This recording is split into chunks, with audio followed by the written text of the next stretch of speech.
नमस्कार। Campus house of education गया YouTube channel में आपका स्वागत है।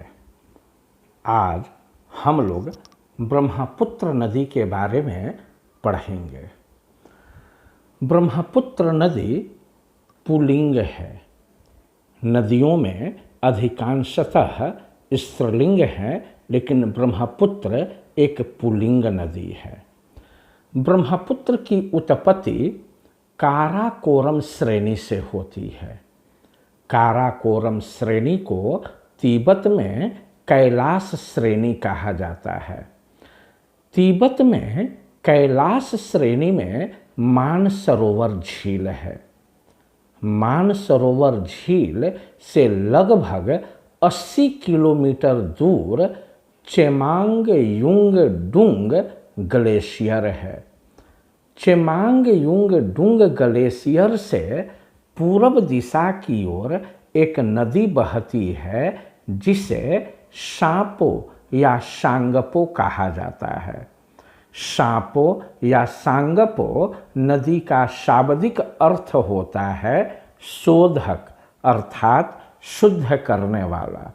यही नदी कालांतर में भारत में प्रवेश करके ब्रह्मपुत्र नदी कहलाता है। इस नदी की एक सहायिका तिब्बत में है जिसे रांगपो नदी कहा जाता है। पूरब की ओर बहते हुए सांपो या सांगपो नदी भारत में अरुणाचल प्रदेश में प्रवेश करती है। अरुणाचल प्रदेश में यह दिहंग गॉर्ज का निर्माण करती है और अरुणाचल प्रदेश में ही इस नदी को दिहंग नदी के नाम से जाना जाता है। अरुणाचल में इसकी दिशा उत्तर से दक्षिण की ओर है, लेकिन असम में सादिया के निकट यह पश्चिम दिशा की ओर मुड़ जाती है। सादिया से लेकर यह पश्चिम में ब्रह्मपुत्र नदी के रूप में प्रसिद्ध है, अर्थात इस नदी को ब्रह्मपुत्र नाम असम में पड़ा।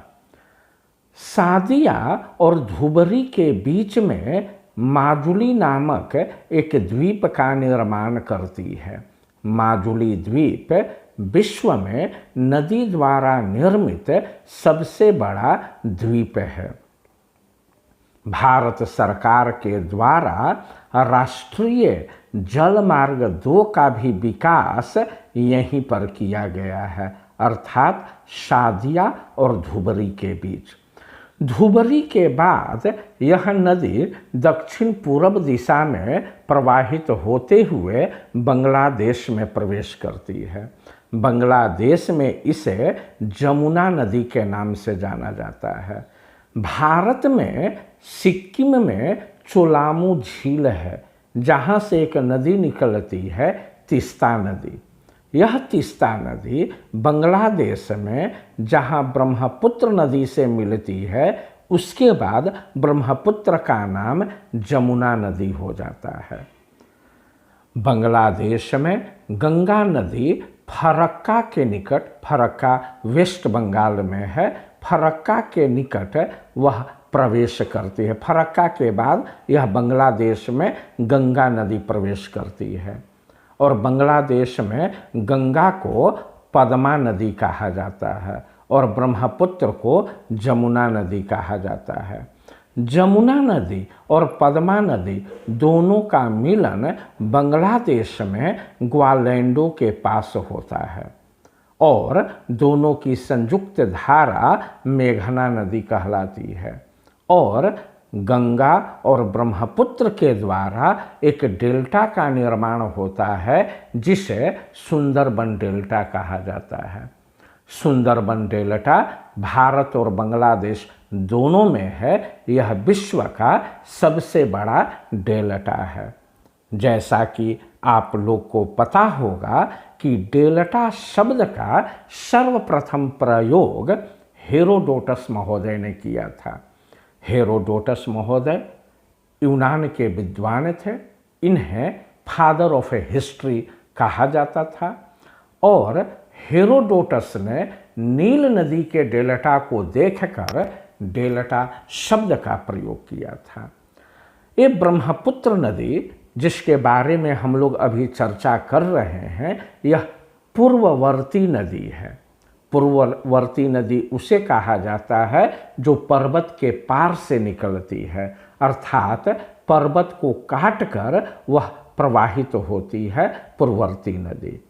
भारत के प्रमुख पूर्ववर्ती नदियों में सिंधु नदी, सतलज नदी, कोसी नदी और ब्रह्मपुत्र नदी है। यह अंतर्राष्ट्रीय नदी है। यह तिब्बत, भारत और बांग्लादेश में प्रवाहित होती है। इसकी कुल लंबाई लगभग 2900 किलोमीटर है। हालांकि भारत में यह 916 किलोमीटर ही प्रवाहित होती है। इसी नदी पर राष्ट्रीय जलमार्ग 2 विकसित है। इस नदी की कई सहायक नदियां हैं, जिनमें स्वर्णसिरी, धनसिरी, मानस, लोहित, जिंजाराम इत्यादि है। ब्रह्मपुत्र नदी के किनारे गुवाहाटी, डिब्रूगढ़, सिकोया घाट इत्यादि कई नगर स्थित है। ब्रह्मपुत्र नदी जिस क्षेत्र से बहती है उस क्षेत्र को अर्थात ब्रह्मपुत्र नदी घाटी को रैंप वैली कहा जाता है। इसका तल हल्का उथला होता है। चूँकि यह पूर्वांचल क्षेत्रों में है, असम में है और असम क्षेत्र में वार्षिक वर्षा अधिक होती है और यह शिवालिक को काटकर दक्षिण की ओर प्रवाहित होती है। इस क्षेत्र के पर्वत में क्ले, कांग्लोमरेट इत्यादि की अधिकता है। फलतः यहाँ मलबा अधिक प्रवाहित होते हैं, जिससे माजुली नामक द्वीप का निर्माण हुआ। इस क्षेत्र में बाढ़ भी अधिक आते हैं। ब्रह्मपुत्र घाटी चावल के खेती के लिए उपयुक्त है। इस प्रकार ब्रह्मपुत्र नदी के बारे में आप समझ गए होंगे। धन्यवाद।